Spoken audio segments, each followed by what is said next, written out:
Hello everyone. तो हम आज बात करने वाले हैं खेसारी लाल यादव जी और शिल्पी राज का एक बहुत ही बेहतरीन वीडियो सॉन्ग का फुल टीजर को रिलीज कर दिया गया है और फुल वीडियो सॉन्ग का रिलीज डेट भी आ चुका है।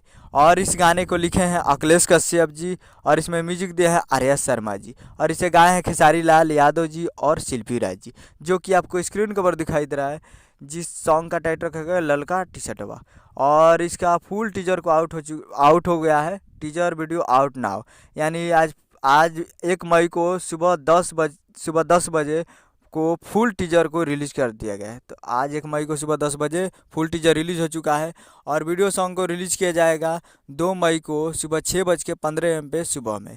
तो आप लोग तैयार रहिएगा। 2 मई को सुबह 6:15 पे फुल वीडियो सॉन्ग को रिलीज़ किया जाएगा और टीजर आ चुका है Annapurna films Bhojpuri YouTube channel पे। तो फुल वीडियो सॉन्ग को देखने के लिए 2 मई को अन्नपूर्णा फिल्म्स पे तैयार रहिएगा और टीजर अभी आप जाकर देख सकते हैं।